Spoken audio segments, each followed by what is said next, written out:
Praise the Lord, hallelujah, ẹ̀yin Olúwa lógo. Ẹ̀kọ́ Bíbélì ti wákàtí yìí ó dá lórí àkòrí yìí. Kí ni ṣe tí ò ń tẹ̀lé Jésù Kristi? Kí ni ìrèdí tí o fi ń tẹ̀lé Jésù Kristi? Ṣé nítorí àkàrà ni tàbí nítorí ìyè ayérayé?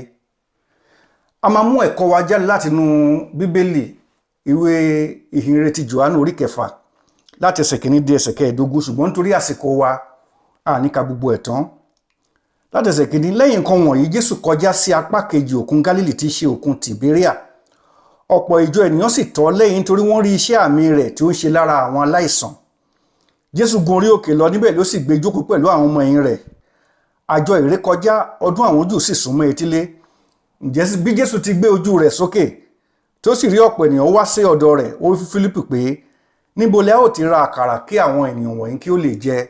Nítorí àsìkò wa a máa ka ẹsẹ̀ 12 dé 15 níbi tí à ń lọ. Nígbà tí wọ́n sì yó, ó sì wí fún àwọn ọmọ ẹ̀yìn rẹ̀ pé, ẹ kó àjẹkù tí ó kù jọ kí ohunkóhun má bàa ṣègbé. Bẹ́ẹ̀ ni wọ́n kó wọn jọ, wọ́n sì fi àjẹkù ìṣù àkàrà báálì 5 náà kún agbọ̀n 12 èyí tí ó ṣẹ́kù fún àwọn tí ó jẹun. Nítorí nígbà tí àwọn ọkùnrin náà rí iṣẹ́ àmì tí Jésù ṣe, wọ́n wí pé lóòótọ́ èyí ni wòlíì tí ń bọ̀ wálé ayé. Praise the Lord. Nígbà tí Jésù dé ìletò yẹn, ó wàásù ọ̀rọ̀ Ọlọ́run. Ohun tí a gbọ́ nínú Bíbélì ni wípé nígbà tí ó rí pé àwọn èèyàn ti jókòó, wọ́n ti pẹ́ tán ti ń gbọ́ ọ̀rọ̀ Ọlọ́run, ó fún wọn lóúnjẹ. Ṣùgbọ́n oúnjẹ yìí ni wọ́n fi rántí Jésù, wọn fi ọ̀rọ̀ Ọlọ́run tó bọ́ wọn yẹn rántí ẹ̀. Báwọn èèyàn ṣe rí nìyẹn o. Oúnjẹ yìí ni wọ́n fi rántí Jésù. Nígbà tí wọ́n dẹ̀ jẹun tán, kí làwọn èèyàn wọ̀nyí ṣe? Nígbà tí àwọn ọkùnrin náà rí iṣẹ́ àmì tí Jésù ṣe, wọ́n wí pé lóòótọ́ èyí ni wòlíì tí ń bọ̀ wálé ayé. Ọ̀pọ̀lọpọ̀ wòlíì ni àwọn ọmọ Ọlọ́run, àwọn ìjọ, àwọn ènìyàn ti kó bá. Wọ́n ti sọ wọ́n di Ọlọ́run àbí igbákejì Ọlọ́run nítorí iṣẹ́ àmì tí ó ń ṣẹlẹ̀ àti ohun gbogbo tí ó yí wọn ká. Ẹ̀yin ọmọ Ọlọ́run, ẹ̀yin ìránṣẹ́ Ọlọ́run, ẹ má jẹ́ kí àwọn ènìyàn kí wọ́n sọ yín di igbákejì fún Ọlọ́run nítorí iṣẹ́ àmì, iṣẹ́ ìyanu. Oúnjẹ àti iṣẹ́ àmì àti iṣẹ́ ìyanu ní àwọn ọkùnrin ìletò yìí ni wọ́n rántí. Kò tiẹ̀ sí àkáǹtì kankan pé àwọn kan fi ayé wọn fún Jésù. Nǹkan tó ń rántí nìyẹn. Ṣùgbọ́n kí ni Jésù ṣe? Ẹsẹ̀ 15, nígbà tí Jésù sì wòye pé wọ́n ń fẹ́ wá fi agbára mú òun láti fi jọba, ó padà lọ sí orí òkè òun nìkan. Praise the Lord. Inú mi máa ń dùn fún Jésù Kristi gan, nítorí pé àpẹẹrẹ rere ló jẹ́ fún wa. Nígbà tó rí pé wọ́n fẹ́ fi agbára wá mú òun láti fòun joyè. Bíbélì sọ ní 1 Peter chapter 2 verse 25 kọ́ ni, ó ní Jésù Kristi ni bíṣọ̀bù àti olùṣọ́ àgùntàn ọkàn wa. Praise the Lord. Jésù Kristi ni bíṣọ̀bù àti olùṣọ́ àgùntàn ọkàn wa. 1 Peter 2:25. Tó bá jẹ́ pé Jésù fi ara ẹ̀ sílẹ̀ nígbà yẹn ni, àwọn èèyàn bá ti sọ di shepherd chief, torí olùṣọ́ àgùntàn olóyè, àbí Bíbélì tún sọ pé òun ni bíṣọ̀bù ọkàn wa, wọ́n bá ti sọ di bishop chief. Nǹkan táwọn èèyàn ń ṣe nìyẹn o. Nǹkan tí Èṣù ṣe nìyẹn ní aginjù tó pe Jésù pé wọ́n gbogbo ògo ayé yìí máa fún ẹ tó bá tẹríbalẹ̀ fún mi, tó bá tẹríba fún mi. Jésù wá rebuke ẹ̀, ó bá wí, kò tẹríba fún. Ìyẹn ni àwọn ọkùnrin kan fẹ́ wá ṣe. Bàbá wọn Sátánì kò lè ṣe, wọ́n fẹ́ wá ṣe. Ní ìletò yẹn, wọ́n fẹ́ fi Jésù joyè, wọ́n fẹ́ fi jọba, wọ́n fẹ́ fi joyè láti lè change fúkọ̀sẹ̀ kó lè máa fún wọn lóúnjẹ sí. Kí ni ìdí tí wọ́n fi ń tẹ̀lé Jésù? Ṣé kó lè máa fún ẹ lóúnjẹ sí ni, àbí ìyè ayérayé? First of all, oúnjẹ, owó, ohun ayé yìí fringe benefits là ń pè, tí Ọlọ́run ti ṣètò láti fún wa. Ó ń fún àwọn aláìgbàgbọ́ náà pàápàá nítorí pé Ọlọ́run wa Ọlọ́run ìfẹ́ ni. Ó ń rọ òjò sórí aláìgbàgbọ́, ó ń ràn oòrùn sórí wọn títí ọjọ́ ìdájọ́ yóò fi dé, kò ní dá dúró. Kò judge anybody báyìí. Ṣùgbọ́n ó wí pé kí àwọn ènìyàn kí wọ́n wá sọ́dọ̀ òun nípasẹ̀ olùgbàlà tí ṣe Jésù Kristi. Nígbà tí Jésù rí wípé wọ́n fẹ́ fi ipá, ẹsẹ̀ 15 yẹn sọ pé wọ́n fẹ́ fi ipá mú òun láti fi joyè ipá. Jésù yà wò rárá, ó gbọ̀nà kan, ó lọ sórí òkè, ó lọ ń gbàdúrà, nítorí pé ohun tí wọ́n rán wá sáyé wá ṣe nìyẹn, láti gba ọkàn àwọn èèyàn là. Ọ̀pọ̀lọpọ̀ ìránṣẹ́ Ọlọ́run ni wọ́n rán wá sáyé láti wá gba ọkàn àwọn èèyàn là, tó ń mú nǹkan míì mọ́, wọn ò dúró lórí ìpè wọn. Ọlọ́run pè oníkálukú síbi oríṣiríṣi, but ọ̀pọ̀lọpọ̀ ò dúró lórí ìpè wọn tí Ọlọ́run fún wọn láti gba ọkàn àwọn èèyàn là. Nǹkan ayé yìí ti wọ̀ wọ́n lójú, nǹkan ayé yìí ti wọ̀ wọ́n lórí. Ọ̀pọ̀lọpọ̀ ti fi ìpè yìí sílẹ̀. Kì í ṣe pé a lè ní nǹkan ayé, ṣùgbọ́n kí ni ìdí tí ìwọ fi ń tẹ̀lé Kristi Jésù gẹ́gẹ́ bí ọmọ Ọlọ́run, kì í ṣe bí ìránṣẹ́ Ọlọ́run nísinsìnyí? Kí ni ìdí tó fi ń tẹ̀lé Kristi Jésù? Ṣé ìyè ayérayé ni? Àbí tó bá rí miracle àti bread àti fish àti butter, ò ní pursue ìyè ayérayé mọ́? Wọ́n fẹ́ kí Jésù wá, kó wà ń bẹ̀ yẹn, kó máa fún wọn lóúnjẹ ní gbogbo ìgbà, kó dẹ̀ máa wò wọ́n sàn. Ìgbà tí Jésù wá ń lọ sórí òkè, kò tiẹ̀ sọ fún ẹnì kankan, kò sọ fún àwọn ọmọ ẹ̀yìn, torí pé àwọn ọmọ ẹ̀yìn sì yàngí ńgbà yẹn. Agbára ẹ̀mí mímọ́ ò tí ì gbó nínú ayé wọn. Tó bá sọ fún wọn, ó ṣeé ṣe kí àwọn aráàlú yẹn kan lọ bá àwọn ọmọ yẹn, káwọn ọmọ yẹn sọ pé kí ló tiẹ̀ ń ṣe ọ̀gá pàápàá, kí ló ṣe teacher, kí ló ń ṣe master wa, kí ló ń ṣe rabbi, kí ló ń ṣe rabboni, kí ló rọ̀ǹgì nínú sìn kán fi joyè, kó dẹ̀ wá ń bì kán pọ́nlé.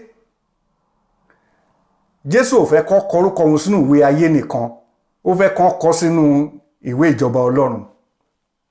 Kì í ṣe inú ìwé ayé nìkan ló máa kọrúkọ wá sí. Téèyàn bá ń ṣe rere, tó ń fáwọn èèyàn lóúnjẹ, tó ń ṣe oríṣi, tó ṣe nǹkan tó dáa fún wọn, á kọrúkọ ẹ̀ sínú ìwé ayé, ó dáa bẹ́ẹ̀. Ṣùgbọ́n wọ́n láti kọrúkọ wá sínú ìwé ìyè bákan náà, a gbọ́dọ̀ lose focus. Nígbà tí Jésù ń jìyà, tí wọ́n kàn mọ́ àgbélébùú, tí wọ́n dé adé ẹ̀gún mọ́ lórí, kò lose focus o. Ibi tó ń lọ yẹn gan ló face. Praise the Lord. Eternal life, ìyè ayérayé, ó dàbí ọbẹ̀ tá a sè. Ohun rere ayé yìí, owó ni, ohun rere ayé ni, mọ́tò ni, ilé ni, ó dàbí iyọ̀. Tíyàn bá mú òkèlè ẹ̀bà tó bá fi sínú ọbẹ̀ tí ò tiẹ̀ sí iyọ̀ nú ẹ̀, á sì lọ sẹ́nu, ṣùgbọ́n kò ní dùn tó, ṣùgbọ́n á sì lọ. Ìyẹn ni ìyè ayérayé tó wà important. Èèyàn lè máa jọbẹ̀ láì fi iyọ̀ sí for the next 7 days. Ṣùgbọ́n tó bá mú òkèlè ẹ̀bà tó bá fi run iyọ̀ tó fi sẹ́nu, ẹ̀mí ẹ̀ lè máa gùn o, tí iyọ̀ bá ti pọ̀jù lára. So àwọn nǹkan mèremère ayé wọ̀nyí, wọ́n dàbí iyọ̀. Ìyè ayérayé dàbí ọbẹ̀. Nígbà tí èèyàn bá ní ìyè ayérayé tó bá sebẹ̀, ó dàbí ẹni tó sebẹ̀, tó bá wá fi iyọ̀ sí, báwo ni ìbá ṣe dùn tó? Ó máa dùn gan ni o, ó máa dáa gan ni o. So tó bá ní eternal life, ìyè ayérayé, tí ó wá ń ṣe nǹkan rere láyé, tó ń tọ́jú aláìní, tó ń sanwó skúl àwọn ọmọ iléèwé, tó ń ṣe dáradára, tó ń fún àwọn èèyàn lóúnjẹ, ṣùgbọ́n tí ò wá jẹ́ kán sọ ẹ́ di Ọlọ́run, tó jẹ́ kán sọ ẹ́ di Ọlọ́run, a ó kọ àwọn nǹkan wọ̀nyí sínú ìwé ní ọ̀run. Nígbà tó bá dọ̀run, wà wá gba reward fún àwọn nǹkan rere tó ṣe láyé. Ẹ ké hallelujah. Nítorí náà, ẹ̀yin ọmọ Ọlọ́run, ẹnikẹ́ni tó bá sọ pé òun ń tẹ̀lé Jésù nsìn, tí ò bá ní Jésù nú ayé, tó jẹ́ pé nǹkan ayé ló gba ọkàn ẹ̀, kò lè wọ ìjọba Ọlọ́run tí Jésù bá dé. Jésù sì ń bọ̀ láìpẹ́ o. Jésù wá ní ẹ jáde kúrò láàrin wọn o, l'Olúwa Ọlọ́run àwọn ọmọ ogun wí o. Bíbélì ló sọ bẹ́ẹ̀ o. Inú ẹgbẹ́ tó wà yẹn, ẹgbẹ́ ògbóni, ẹgbẹ́ àjẹ́, ẹgbẹ́ awo, ẹgbẹ́ àwọn tó ń ṣe rituals kan lè lówó, ẹgbẹ́ àwọn ọkùnrin àbóbìnrin tó ń ṣe rituals kan lè lówó, ẹgbẹ́ àwọn tó ń ṣe rituals, tó ń fẹ̀jẹ̀ ṣe rituals kan lè tajà, kan lè ṣe gbogbo ẹ̀. Bíbélì ní jáde kúrò láàrin wọn, nítorí nǹkan ayé yìí ni nǹkan tó ṣe ń ṣe gbòǹkì nìyẹn. Jáde kúrò láàrin wọn. Ohun tọ́lọ́run bá fún ẹ, ó ti tó ẹ. Ẹ jẹ́ ká sin Ọlọ́run ní ẹ̀mí àti ní òtítọ́. Ẹ má jẹ́ kí ohun tí Jésù Kristi ọmọ Ọlọ́run tó kọ̀ sílẹ̀ kó jẹ́ pé òun la tún máa gbé. Ọ̀pọ̀lọpọ̀ ló ń lé ògo ayé yìí too much. débi pé wọ́n gbàgbé Ọlọ́run. Nítorí náà lónìí mo fẹ́ gbàdúrà fún ẹ o, mo fẹ́ gbàdúrà fún ẹ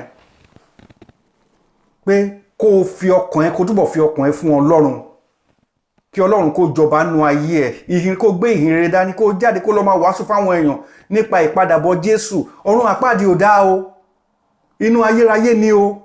Àwọn tó ti kú tó ti lọ síbẹ̀ ń sìn wọn lè padà wá o.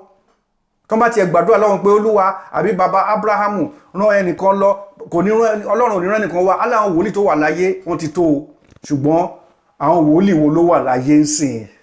Èké wòlíì èké ló pọ̀ jù, wòlíì èké ló pọ̀ jù. Ẹ ṣọ́ra church tẹ́ ń lọ, ẹ ṣọ́ra ibi tẹ́ ń lọ, ẹ wádìí ìránṣẹ́ Ọlọ́run tẹ́ ń lọ sí church ibi tó bá wà, bóyá ti Ọlọ́run ni àbí ti ara ẹ̀ ló ń ṣe, bóyá Ọlọ́run ló pè àbí òun ló pera ẹ̀. Ẹ̀yin ọmọ Ọlọ́run, ẹ jẹ́ ká fi ọkàn wa fún Ọlọ́run, nítorí Jésù Kristi ń bọ̀ láti wá ṣe ìdájọ́ ayé, kó má bàa dá wa lẹ́jọ́ mú ayé. Ẹ kúrò ní òkùnkùn, ẹ bọ́ sí ìmọ́lẹ̀, nítorí Ọlọ́run wa Ọlọ́run ìmọ́lẹ̀ ni. Mo fẹ́ gbàdúrà fún ẹ lónìí, tó bá jẹ́ wípé o fẹ́ túbọ̀ ṣe restitution, o fẹ́ fi ọkàn ẹ fún Ọlọ́run lẹ́ẹ̀kan sí, fi ọwọ́ lé ọkàn àyè kó sọ pé Jésù Kristi ọmọ Ọlọ́run, mo dúpẹ́ lọ́wọ́ yín fún ọ̀rọ̀ tí mo gbọ́ yìí. Ẹ jọ̀ọ́ ẹ ṣàánú fún mi Ọlọ́run, ṣàánú fún mi bó ṣe ṣàánú fún olè apá ọ̀tún, ṣàánú fún mi, tún ọkàn mi ṣe, ẹ̀mí mọ́ wọnú ọkàn mi, má jẹ́ kí n lọ sọ́run àpáàdì, jẹ́ kí n ṣe àtúnṣe inú ìgbésí ayé mi látòní lọ, lórúkọ Jésù Kristi Olúwa wa, àmín. Ìwọ tó dẹ̀ tí ìfàyè ẹ̀ fún Jésù rárá, sọ wípé Jésù Kristi ọmọ Ọlọ́run, mo fi ọkàn mi gbàgbọ́, mo fẹnu mi jẹ́wọ́ pé ìwọ ni Olúwa àti olùgbàlà mi, látòní lọ kọrúkọ mi sínú ìwé ìyè ọ̀dọ́ àgùntàn. Mo dúpẹ́ torí pé o ti ṣe, lórúkọ Jésù Kristi Olúwa wa, àmín. Ẹ̀yin tẹ́ tí ní Jésù, tẹ́ ẹ̀ṣẹ̀ gba Jésù nípa àdúrà tí mo gbà yìí, ẹ wá chọ́ọ̀chì lẹ́gbẹ̀ẹ́ ilé yín tí ò jìnnà sí yín, kẹ́ máa lọ chọ́ọ̀chì ìhìnrere tó ti ń wàásù ọ̀rọ̀ Ọlọ́run gidi, tó ti ń sọ̀rọ̀ ìjọba Ọlọ́run ní kẹ́ máa lọ, tó ti ń sọ̀rọ̀ ọ̀run, kó dára fún wa láyé yìí, kó tún dára fún wa lọ́run, kọ́lọ́run kó bùkún wa láyé yìí, ká tún ní ìbùkún ọ̀run, ìyẹn ló dára jù. Olúwa ràn yín lọ́wọ́ o, lórúkọ Jésù Kristi Olúwa wa. Èmi ni ìránṣẹ́ Ọlọ́run Bishop tí a ń pè ní Revivalist Michael Adekoya, Praise Chapel Living Church ní Ìjẹ̀bú Òde. Olúwa yóò túbọ̀ ràn yín lọ́wọ́ o, Olúwa yóò mú wa délé ògo, a ní pàdánù ìjọba Ọlọ́run o. Ẹ jọ̀ọ́ broadcast yìí ẹ share ẹ̀ dáadáa, ẹ share ẹ̀ káwọn èèyàn lè gbọ́. Tẹ́ bá ti ń share ẹ̀ táwọn èèyàn bá ń gbọ́, tó ń fi ayé wọn fún Jésù, tó ń yí padà sí Ọlọ́run, ẹ̀yin náà máa gbanú credit yẹn, máa gbanú reward yẹn lọ́dọ̀ Ọlọ́run. Káwọn èèyàn kan yí padà sí Ọlọ́run, kó tán lórílẹ̀-èdè wa, káwọn èèyàn kan yí padà sí Ọlọ́run. Táwọn èèyàn bá yí padà sí Ọlọ́run nísìnyí, ọ̀pọ̀lọpọ̀ crimes tó ń ṣẹlẹ̀ kò ní máa ṣẹlẹ̀ mọ́. Ohunkóhun tọ́lọ́run bá fún àwọn ènìyàn náà máa ní ìtẹ́lọ́rùn sí. Ìwà bí Ọlọ́run pẹ̀lú ìtẹ́lọ́rùn, èrè ńlá ni. God bless you in Jesus' name. Amen.